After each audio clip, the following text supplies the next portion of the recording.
and Jenna Wolfe. And he had his theory years ago. He said, you walk around New York City, it was the crowded bar theory.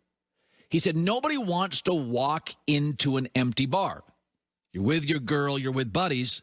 There's no juice, there's no energy. He said, if I owned a bar, I would have a curtain. And on slow nights, I would close the curtain, shrink the bar to make it look more crowded.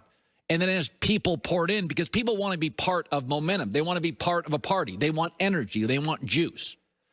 And one of the things that you're seeing like Tampa do is that all of a sudden they created juice. They created momentum. Oh, here comes Brady and Gronk and Leonard Fournette.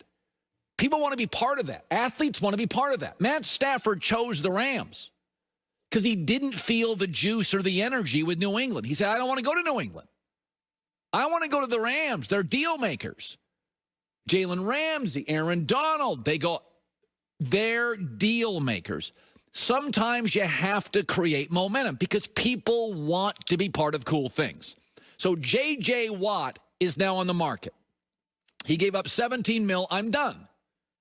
Green Bay is where he should go. I don't know if it's the best schematic fit, but I know that Green Bay needs to create momentum. They're like a bar stool missing a leg. There's 3 ways you can create great teams. Tampa used all of them. You can draft, and then there's trades, and then there's free agency. But we know Green Bay always sounds interested, and they say they're interested, but the Packers' history tells you they'll build through the draft. They're the bar stool missing a leg. You can't have Favre and Rodgers for 25 years and 2 Super Bowls. And the reason is they got to create some momentum here and go for it. And if you got to overpay a little, just do it. The Rams are aggressive. Seattle's aggressive. The Saints are aggressive. Tampa Bay's aggressive. Jerry Jones is aggressive. Philadelphia, sometimes to a fault, has been aggressive. You're passive. Even in your draft last year, Tampa's draft was they went and got a rookie safety and Tristan Wirfs, and it was a now draft. Let's get players now and win now. And Tampa got a quarterback who won't play and a running back because our running backs are going to be free agent in 1 year. It was a later draft. It's time to do stuff now. It's time to create Green Bay some momentum where talented, cool people want to be part of it. Take the Dockers off. Dip into your 401k. Green Bay does so many things right. They live below their means. They put money away. Sometimes you got to go on a cruise you can't afford. You got to book first-class tickets to London way over your budget. You got to live a little.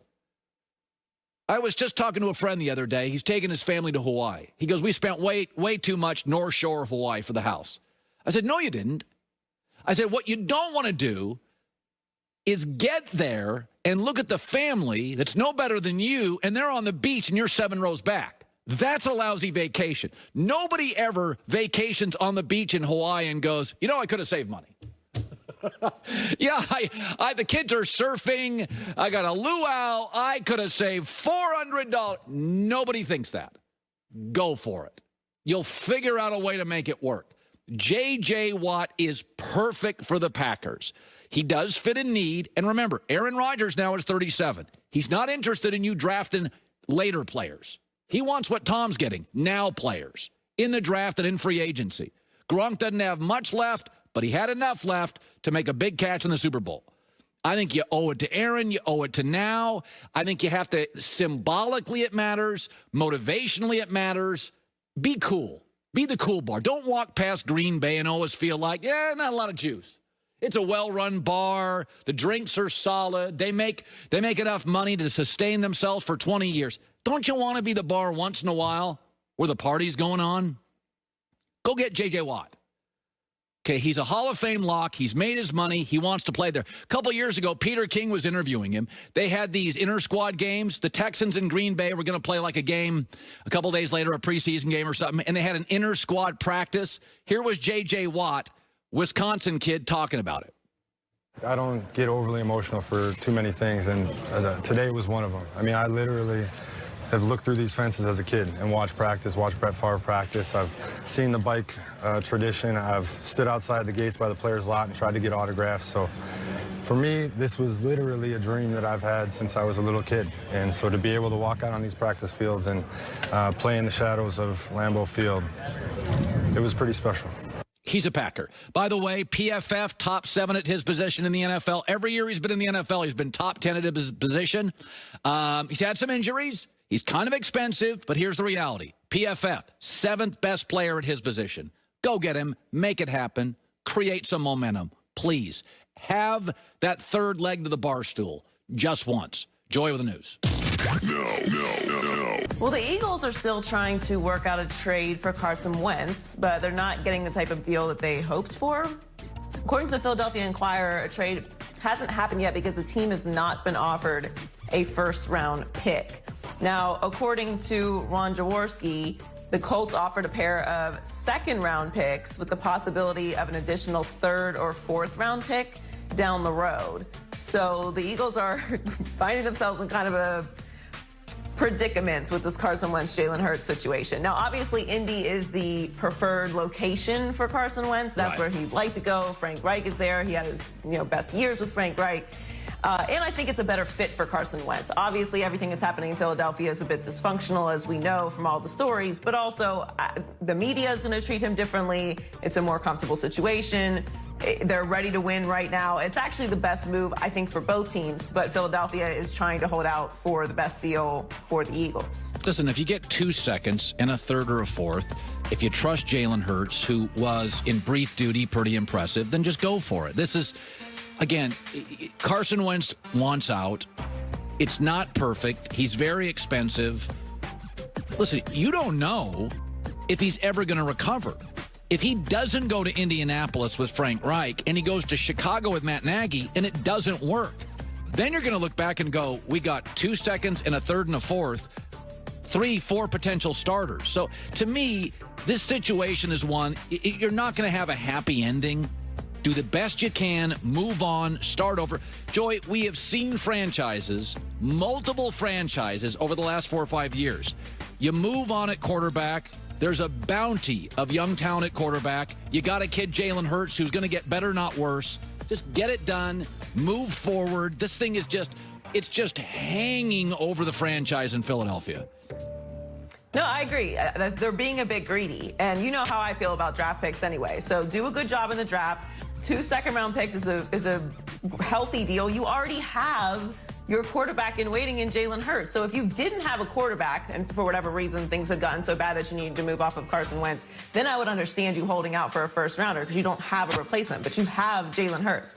To your point, he is very expensive. He has a $34.7 million cap hit next season. That's fifth highest among quarterbacks. So he is very pricey, but not for too long. And I do think if he does go to Indianapolis, where he is with Frank Reich, it'll be worth it to pay for him if he can have the production he had in his best years in Philly with Frank Reich.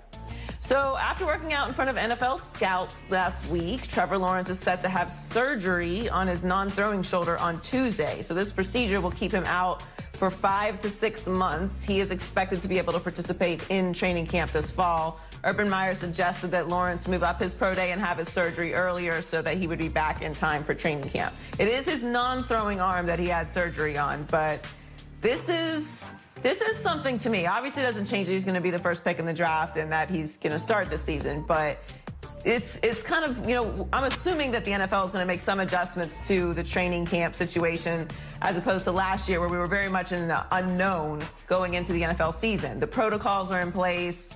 You have the whole process for testing in place now. So I think that I'm assuming that the NFL is going to have some sort of training camp for everyone moving into this season. So I don't think it's going to be everyone coming in at the same disadvantage as last year. Yeah. Well, I like Trevor Lawrence. I just like watching him throw. I know I'm not supposed to take anything from this. God, I think he just looks right.